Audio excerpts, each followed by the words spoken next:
அன்பு வணக்கங்கள். இன்றைய பதிவிலே நாம் பார்க்க இருப்பது தமிழ் தாத்தா என அனைவராலும் போற்றப்படும் உவே சாமிநாத ஐயரின் பிறந்த தினம் என்று. இந்த நன்னாளிலே அவரை பற்றித்தான் ஒரு சில விஷயங்களை பார்க்க இருக்கிறோம். தமிழனாக பிறக்கும் பேறு பெற்ற ஒவ்வொரு தமிழனும், தமிழ் தெரிந்த ஒவ்வொருவரும் அறிந்து கொள்ள வேண்டிய ஒரு உத்தமர் உத்தமதானபுரம் வேங்கட சுப்பையர் சாமிநாத ஐயர் ஆவார்.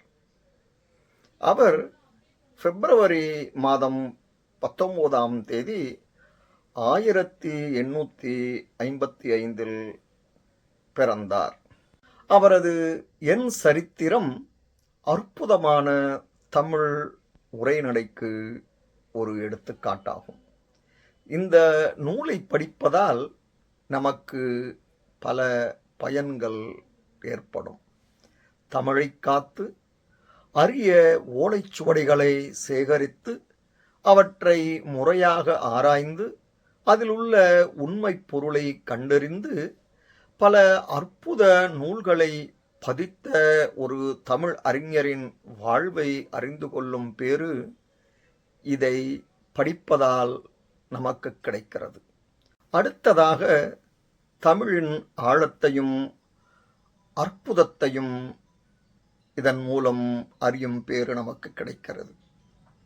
மேலும் ஜிலு ஜிலு என்ற தெளிந்த ஓட்டத்தை உடைய தூய பளிங்கு நீர் மானசரோவரிலிருந்து கங்கை பிரவாகமாக நாடு முழுவதும் பாய்வது போன்ற தமிழ் பிரவாகம் நம்மை பரவசப்படுத்துகிறது.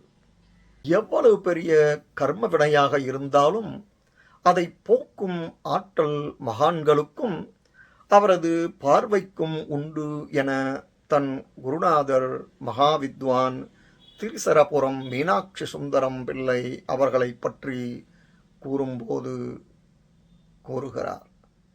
தமிழுக்காகவே தன் வாழ்க்கையை அர்ப்பணித்த மாமேதையின் வீட்டில் நடந்த ஒரு சம்பவம். சென்னையிலிருந்து பைண்டர் 100 சீவக சிந்தாமணி பிரதிகள் வரையில் பைண்ட் செய்து ஒரு பெட்டியில் அனுப்பியிருந்தார்.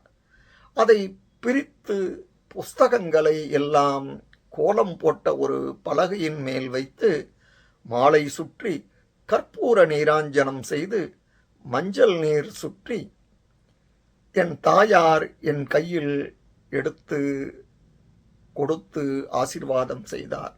இதனை என் தந்தையாரும் கண்குளிர கண்டு மகிழ்ந்தார். எப்படிப்பட்ட வைபவம் இது! எப்படிப்பட்ட தாயார், எப்படிப்பட்ட தந்தையார் என என் சரித்திரம் என்ற நூலிலே உவேசா இதனை குறிப்பிடுகிறார். தனக்கு குடும்ப கவலையே இல்லாமல் குடும்பத்தினர் பார்த்து கொண்டதால் தமிழ் பணியை தன்னால் தொடர்ந்து ஆற்ற முடிந்தது என்று அவர் குறிப்பிடுகிறார்.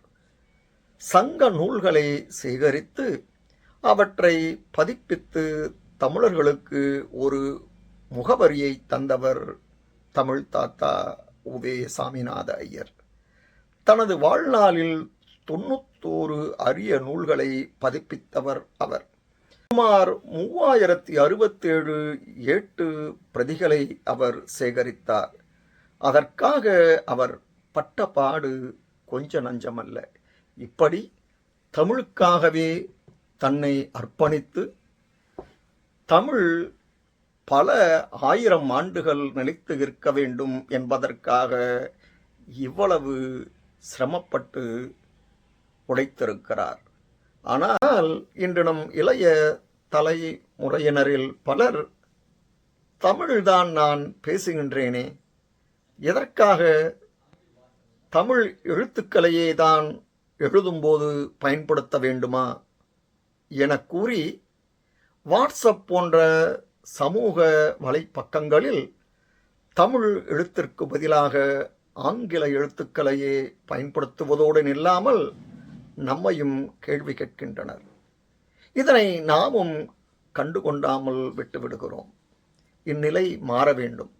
இது தொடர்ந்தால் இனிவரும் நம் சந்ததியினருக்கு தமிழ் எழுத்துக்கள் தெரியாமலேயே போய்விடும். மேலும் கல்வெட்டுகளிலும் புத்தகங்களிலும் தமிழை பார்க்கும் நிலை ஏற்பட்டாலும் ஏற்படும். ஆகவே தமிழ் தாத்தா உவேசா அவர்களின் பிறந்த நாளான இன்று நாம் அனைவரும் இந்நிலை வராமல் தடுக்க முயற்சி எடுப்போம். வாழ்க தமிழ், வளர்க தமிழர் பண்பாடு. நன்றி, வணக்கம்.